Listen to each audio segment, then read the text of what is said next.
ज्यादातर हम लोग लाइफ के किसी ना किसी एक एस्पेक्ट पे कंसिस्टेंसी से जरूर स्ट्रगल करते हैं।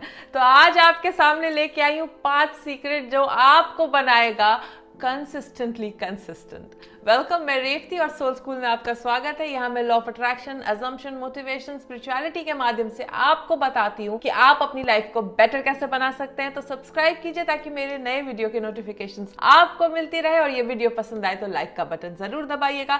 तो आज लेके आई हूँ मैं आपके सामने 5 सीक्रेट फॉर्मूला जिससे आप बनेंगे कंसिस्टेंटली कंसिस्टेंट। अभी थोड़े दिनों पहले यूट्यूब पे पोल कराया था मैंने कि सबसे ज्यादा चैलेंजिंग क्या लगता है आपको एलओए की जर्नी में, और सबसे ज्यादा वोट मिली थी कंसिस्टेंसी को। कंसिस्टेंट रहना चैलेंजिंग जरूर है, लेकिन कंसिस्टेंसी की रिवॉर्ड बहुत बड़ी होती है। जब आप कोई एक टास्क कंसिस्टेंटली करते हो तो आप देखते हो अपने आप में भी चेंज, बट वो टास्क आपको बहुत बड़ा रिवॉर्ड देके जाता है। तो आपकी हेल्प करने के लिए ये जो 5 सीक्रेट लेके आई हूँ उसमें से सबसे पहला है, नंबर 1, आपको ध्यान रखना होगा वाई पे।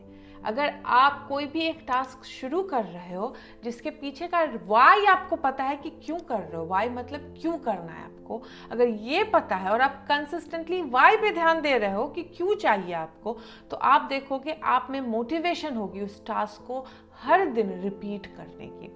जैसे मैं अपना एग्जांपल देती हूँ, जब मुझे अपनी लाइफ बदलनी थी, जब मुझे ऑस्ट्रेलिया आना था, जब मुझे था कि बस मुझे अब लॉ ऑफ अट्रैक्शन ढंग से सीखना है, लॉ ऑफ अट्रैक्शन के माध्यम से मुझे मैनिफेस्ट करना है अपना ऑस्ट्रेलिया का पीआर। फिर क्या था, मैं हर दिन प्रैक्टिस शुरू की। पता चला मेडिटेशन बहुत इंपॉर्टेंट होता है, तो मेडिटेशन मेरे लिए भी चैलेंजिंग था जब मैंने शुरू किया था, लेकिन मैं हर दिन खुद को रिमाइंड कराती थी कि क्यों हर दिन मुझे मेडिटेट करना है, क्योंकि मुझे अपनी लाइफ बदलनी है, क्योंकि मुझे ऑस्ट्रेलिया जाना है, क्योंकि मुझे पीआर चाहिए। और वो मेडिटेशन कब लाइफस्टाइल में कन्वर्ट हो गया पता ही नहीं चला। इसके लिए नंबर 1 है, अपने वाई पे हमेशा ध्यान देना है। आखिर आप जो ये एक्ट कर रहे हो क्यों कर रहे हो, और ये एक्ट करना आपकी लाइफ में क्यों ज़रूरी है। जब आप वाई पे ध्यान दोगे ना, तो कंसिस्टेंसी उतना ज़्यादा चैलेंजिंग नहीं रह जाता है। दूसरा इंपॉर्टेंट पॉइंट ये होता है कि आपको चूज करना होगा, जब आप कोई भी एक नई हैबिट को स्टार्ट कर रहे हो, तो क्या पहले आपको कंसिस्टेंट बनना है, किस चीज़ में आपको पहले कंसिस्टेंट बनना है। अगर आप 2 से 4 चीज़ों में लगातार एक साथ कंसिस्टेंट बनने की कोशिश करेंगे, तो ज़्यादा चांसेस हैं कि कुछ हफ्तों बाद आप छोड़ दोगे उसको। इसके लिए मैं अपने सारे स्टूडेंट्स को बोलती हूँ, पहले एक चीज़ उठाइए, पिक योर बैटल। क्या करना है, एक चीज़ उठाइए, उसमें आप 21 से 22 दिन तक कंसिस्टेंटली करने की हैबिट डालिए। जब आप उस हैबिट में देखोगे कि आप मास्टर हो रहे हो ना, तो फिर आपका माइंड आपको डिक्टेट करना कम कर देता है। फिर आपके लिए बहुत इजी होता है कोई एक नए टास्क को उठाकर फिर उसमें कंसिस्टेंसी लाने में। इसके लिए अगर आप लॉ ऑफ अट्रैक्शन फॉलो कर रहे हैं फॉर एग्जांपल, तो पहले मेडिटेशन को होन कीजिए, पहले मेडिटेशन में कंसिस्टेंट होने की कोशिश कीजिए, और बाकी सारे प्रोसेसेस, सारी जो चीज़ें मैं बताती हूँ उसको थोड़े दिन के लिए साइड कर दीजिए। सीखिए, वीडियो देखिए, लेकिन जो प्रैक्टिस करना है, पहले मेडिटेशन प्रैक्टिस करना शुरू कीजिए 21 दिन तक। उसके बाद जब आप उसमें आप देखोगे कि आप कंसिस्टेंट हो गए हो, तो फिर आप दूसरी चीज़ उसमें ऐड कर सकते हो, क्योंकि ये साइंटिफिकली प्रूवन है। अगर आप एक बैडमिंटन भी सीख रहे हो और साथ में साथ पियानो क्लास भी ज्वाइन कर लियो, और दोनों में आप कंसिस्टेंटली बैडमिंटन प्लेयर और पियानो प्लेयर दोनों बनने की कोशिश कर रहे हो, तो आप 2-3 हफ्तों बाद ना तो बैडमिंटन खेलोगे ना पियानो खेलोगे। तो एक बैडमिंटन खेलना पहले ढंग से सीखे, फिर पियानो पे आने की कोशिश करें। तीसरा जो है, ये बहुत इंपॉर्टेंट है आपके लिए, स्केड्यूल करना। मैं अपनी लाइफ में जब मेडिटेशन करती थी, तो मेडिटेशन मेरा मेन एम था कंसिस्टेंट बनने का। बाकी लाइफ की चीजें मैं मेडिटेशन के अराउंड स्केड्यूल करती थी। ये नहीं कि मेरे स्केड्यूल से टाइम मिलेगा तो मैं मेडिटेशन करूंगी। मेडिटेशन मेरा स्केड्यूल है, मेडिटेशन के बाद समय मिलेगा तो मैं बाकी चीजें करूंगी। इस तरीके से जब आप स्केड्यूल बनाते हो जिस चीज में आपको कंसिस्टेंट होना है, तो आप देखते हो कि आपकी बाकी चीजें भी ऑटोमेटिकली हो जाती है। साथ ब साथ आपकी जो मेन चीज है जिसमें आपको कंसिस्टेंट होने की जरूरत है, वो भी हर दिन अपने आप होना शुरू हो जाती है। जैसे मैं वीडियो बनाती हूँ तो मैं एक स्केड्यूल के साथ वीडियो बनाती हूँ। वो वीडियो बनाना उस दिन का स्केड्यूल होता है, बाकी चीजें उसके अराउंड काम करती है ना।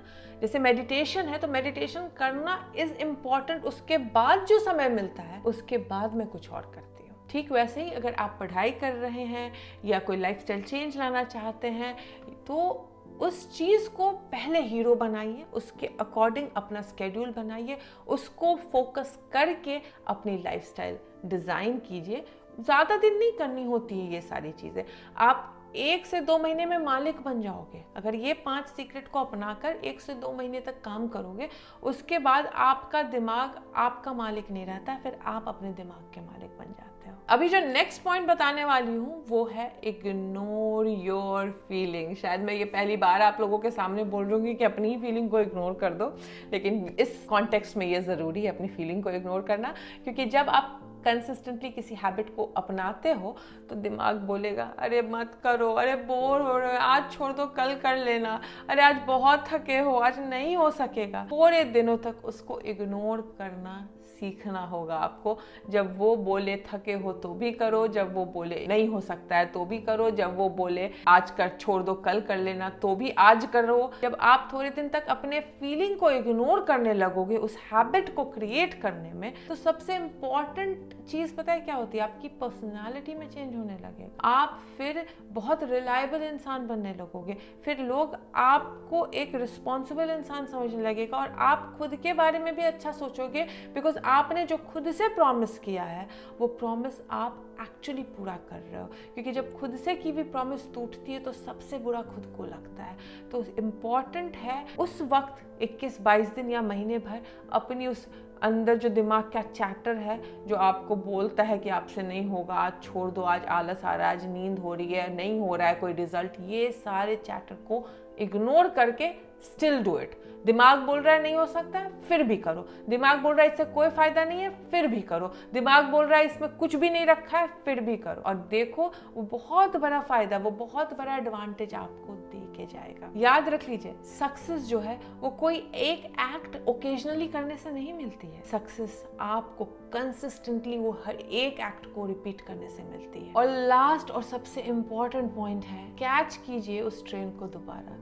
हम कई बार गिर जाते हैं। हम जब प्रैक्टिस शुरू करते हैं किसी भी चीज़ की तो स्टार्ट तो करते हैं और फिर थोड़े दिन बाद हम छूट जाती है। बट वहाँ पे क्या होता है, हमें लगता है कि अब एक दिन छूट गया ना हमसे, तो हम दोबारा से शुरुआत नहीं कर सकते हैं। एक दिन छूट गया तो हमें लगता है यार ये अब तो छूट गई, ट्रेन चली गई।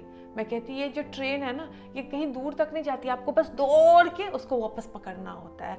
तो कैच द ट्रेन, ट्रेन को ज़्यादा दूर जाने ना दे। अगर आज छूट गई है ना आपसे, आज आप गिर गए हो ना, कल फिर से शुरुआत कर दो। अगर आप दिमाग के चार्टर को हावी नहीं होने दोगे, गिर भी गए हो, छूट भी गई है ट्रेन, तो दोबारा दौड़ के ट्रेन के बॉगी को पकड़ने की कोशिश करोगे तो आप कंसिस्टेंटली कंसिस्टेंट होना शुरू हो जाओगे। क्योंकि इम्पॉर्टेंट यही है कि आप जिसने वो डिसीजन लिया है करने का, अपने प्रॉमिस पे पूरा उतरे। और जब आप इस तरीके से इन सारे 5 चीज़ों को अपनाते हुए कोई एक नई हैबिट शुरू करोगे तो आप देखोगे कंसिस्टेंट हो गए हो। और पता है कंसिस्टेंसी का सबसे इम्पॉर्टेंट फायदा क्या है? ये आपको मालिक बना देता है। और सबसे इम्पॉर्टेंट चैलेंज इस वक्त हमारी लाइफ में यही है कि दिमाग मालिक है। जब आप मालिक होते हो ना, जब आपका सोल मालिक होता है ना, तो फिर आपके लिए कुछ भी इम्पॉसिबल नहीं होता, फिर आप जीतने लगते हो। तो कंसिस्टेंसी अपनाए ज़रूर किसी एक हैबिट को लेके, 1 महीने 2 महीने करके देखें, फिर दूसरी हैबिट को इंट्रोड्यूस करें, फिर तीसरी हैबिट को इंट्रोड्यूस करें। धीरे धीरे वो लाइफस्टाइल में बदल ज़रूर जाएगी। और अब नीचे कमेंट करके मुझे ज़रूर बताएं कि आपने अपनी लाइफ में किस चीज़ को कंसिस्टेंटली जिद बना के किया और उसमें विजेता हुए। मिलती हूँ आपसे नेक्स्ट वीडियो में। Take care, good bye.